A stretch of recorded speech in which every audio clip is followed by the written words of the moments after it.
A participação social pode ser entendida como um método de reforma e modernização do Estado, a partir do fato de que institucionaliza a influência da tomada de decisões, facilita a intervenção dos atores na execução do serviço público. Além disso, a participação social é uma garantia de sustentabilidade das reformas do Estado, pela presença da sociedade civil. A participação, de modo geral, pretende cumprir objetivos determinados pelos sujeitos sociais e políticos envolvidos no processo pela sociedade na qual intervém. A participação pode ser aplicada sobre temas e problemáticas em diversas instâncias nacionais, regionais ou locais. Em qualquer dos casos, a finalidade da participação é influenciar decisões do Estado, de instituições ou de grupos. Isso inclui a intervenção na gestação e no processo das demandas e também na avaliação da política pública resultante. Além do efetivo controle da opinião pública, que acaba exercendo pressão do governo, há órgão que possui atribuições específicas para receber reclamações como a ouvidoria, mecanismo de participação e influência do povo na condução dos assuntos políticos, por exemplo. A ação popular, as consultas públicas, as audiências públicas, plebiscito, o referendo, a Lei 9.784/99, prevê nos artigos 31 e 32. Mecanismo como a consulta pública e a audiência popular para a discussão de processos que envolvam interesse coletivo. Também na seara do planejamento já é prática de inúmeros municípios a realização dos orçamentos participativos, em que o povo discute as prioridades dos gastos orçamentários.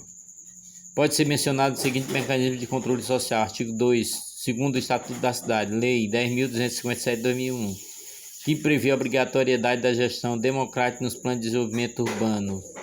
Artigo 37, parágrafo 3º da Constituição, que determina a edição de lei que discipline forma de participação do usuário na administração. O artigo 198, terceiro da Constituição, que prevê a participação da comunidade no serviço de saúde, o artigo 194, 7 da Seguridade Social, em que é mencionado o caráter democrático de cogestão, e o artigo 2º, 10 da Lei 11.445/07, prevê o controle social do servidor público de saneamento básico, considerado conjunto de mecanismos e procedimentos que garantem à sociedade informações, representações técnicas e participação no processo de formulação de políticas de planejamento de avaliação relacionado ao serviço público de saneamento básico.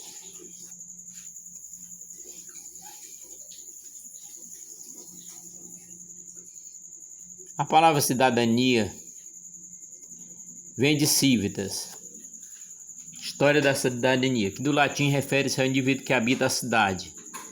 Assim como o início da vida na cidade em coletividade, surge a necessidade de os indivíduos exercerem seu papel de cidadão, com direitos e deveres. A partir desse momento, a vivência da cidade em coletivo faz nascer a necessidade de se estabelecer direito e dever de cada um para a manutenção da vida e das relações sociais. É possível observar que desde a antiguidade clássica, lutas sociais ocorreram e pode ser correlacionado com o sentido da cidadania, que conhecemos atualmente. Já na Grécia Antiga, o conceito de cidadania resumia-se ao direito político, e ainda assim nem todos eram considerados cidadãos. Na Roma Antiga, o conceito de cidadania está ligado à classe social a qual o indivíduo pertencia. Havia 3 classes sociais: patrícios, descendentes dos fundadores, os plebeus, descendentes dos estrangeiros, e os escravos, prisioneiros das diversas guerras, e também aqueles que não pagavam seus débitos. Assim, somente os patrícios eram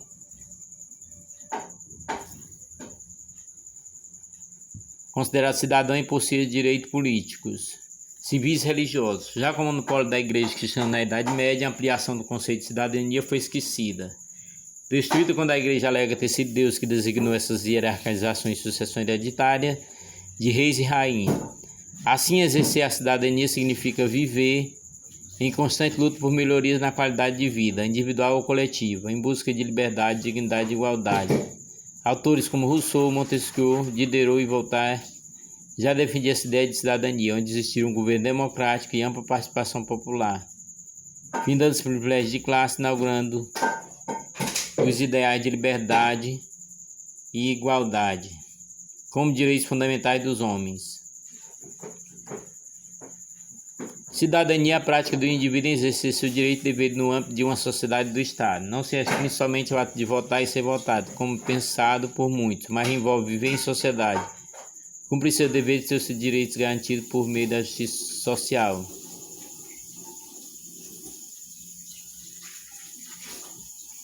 Ética e cidadania deve garantir a plena emancipação dos indivíduos, que por meio de seus deveres com a sociedade têm o seu direito inerente à vida, como saúde, assistência social, educação, moradia, renda, alimentação, entre outros garantidos pelos políticos sociais.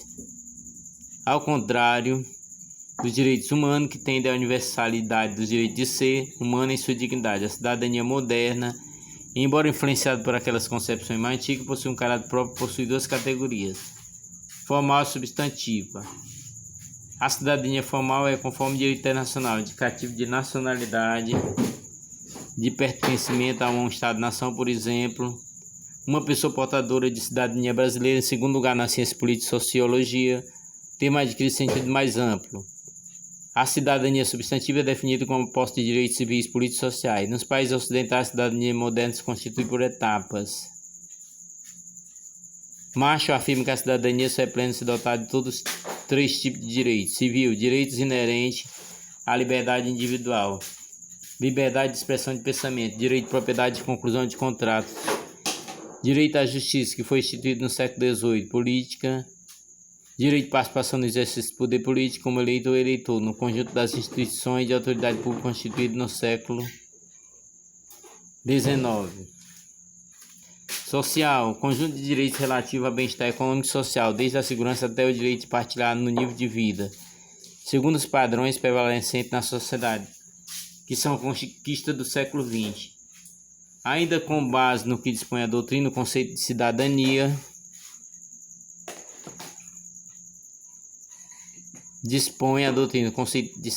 duas concepções, sendo esta de cidadania em sentido estrito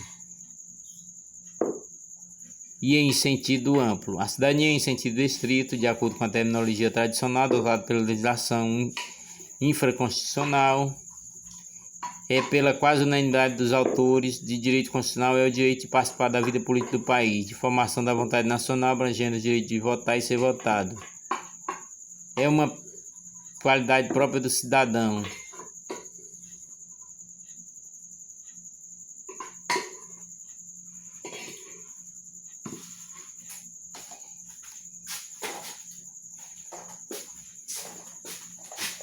É o direito de participar da vida política do país. É justamente o nacional do gozo de direitos políticos. Por sua vez, a cidadania em sentido amplo quer significar a participação do cidadão em diversas atividades ligadas ao exercício de direitos individuais, fundamentando-se então no artigo 1º da Constituição da República. Esta tem um alcance maior, dotado de sentido mais abrangente. Os nacionais identificam como cidadão de um Estado.